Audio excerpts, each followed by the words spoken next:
a new article out in Forbes that says survey reveals 80% of workers would quit their job for this one thing. Ooh. 80% of workers would consider quitting their current position for a job that focused more on employees' mental health. If my boss, says some of these folks, would just ask me how I'm doing, would they give me permission to log off at night? Because now that we're working at home, we don't have these natural separation moments, right? Now that folks have been worried for 6 months, we ran on adrenaline, right, for a long time.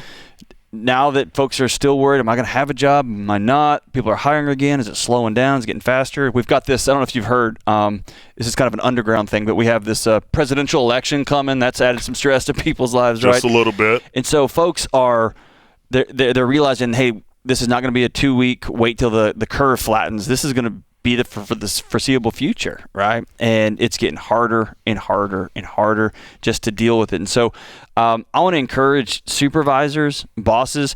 This is this is a touchy-feely thing, right? Caring about your employees, but it's bigger than that. This has an ROI to it. If you take care of folks at home, if you check in with them, see how they're doing, if you make sure you're encouraging them to take time off, if you go in at 5 o'clock, 6 o'clock and see who's still logged in, and you text them and say, hey, get off for today. Go for a walk, go enjoy some stuff, get out of here, and encourage your folks to take care of themselves. They're going to want to stick around longer. They're going to be more productive in the long run. Yep. And really, they're going to have lower anxiety, lower stress in their daily lives, which is going to make them better employees. Yeah, well, I think as leaders, we are about to embark on one of our largest leadership conferences, Entree Leadership Master Series, where we are growing business owners and leaders all across the country. But it is imperative for leaders to check in on their people. And that means, we've got technology at our fingertips for the sake of business. You have it at your fingertips for the sake of your team. And that means even if you FaceTime, Skype, look at your people, see in their eyes. I've had so many people tell me I'm doing fine or I'm doing okay, and their eyes tell me something different. And I know as a leader, I need to follow back up with so-and-so or really see what's happening. And so I want you to care enough to show up and to care about your team.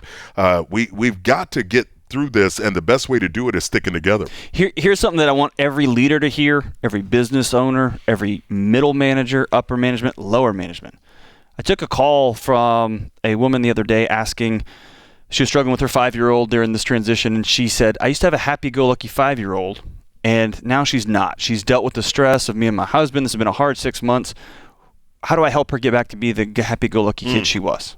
And I told her, you're not going to like this, but that season's over.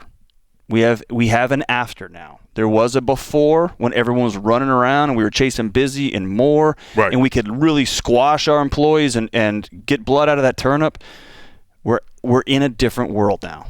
And so it's going to require different leadership. It's going to require people who lean in, even if it's uncomfortable, even if you don't know how, ask your employees how they're doing. Encourage them to take care of themselves. Let's let an evening go by where folks can get some sleep, where they log off, and you're going to get the hours back the next day or the next day, right? But be proactive about taking care of your people. It will help your business in the long run. It will help you in the long run. But it's the right thing to do. It's the right thing to do, Chris. No, you're absolutely right. New leadership for new times. Well, people often ask me about return on investment, ROI. I'll take it a step further. I think there's a return on involvement for leaders.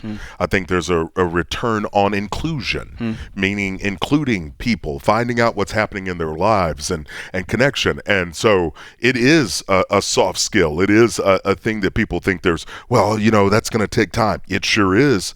But listen, do you want to care about the people that you have on your team, or do you want to train some new ones? I mean, that's really what it boils down to.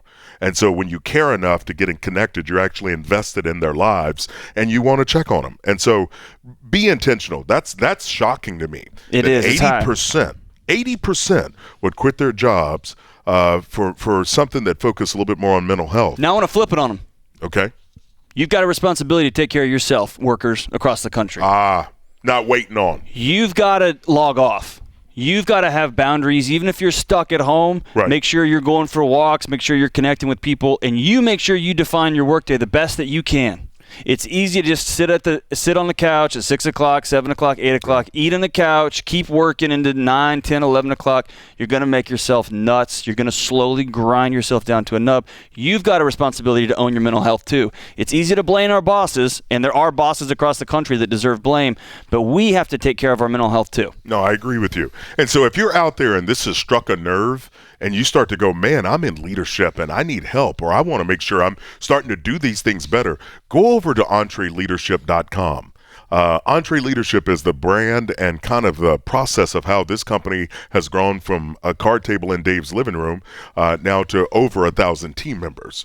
And so, again, EntreLeadership.com, where you can begin to learn more about leadership, more about being a business owner, get connected and learning more about not doing leadership alone. Leadership can be a very lonely thing if you're not connected and you don't have other like-minded people. Remember, as John Maxwell calls it, the leadership lid. We have to be open to new information so we can get poured into. So now we have the ability to be able to pour into other people. And that's part of that growing and mentoring and coaching people as we grow. So again, go over to EntreLeadership.com. As I said, we've got our big event happening, Entre Leadership Master Series, that is going to be kicking off next week. And Dave and myself and you and Ken Coleman will be training and teaching leaders, and it is a blast. As I tell people, it's like getting a master's or a PhD in leadership, and it's stuff that you can really apply, not just theory. This is stuff that really impacts people's lives as well as their businesses.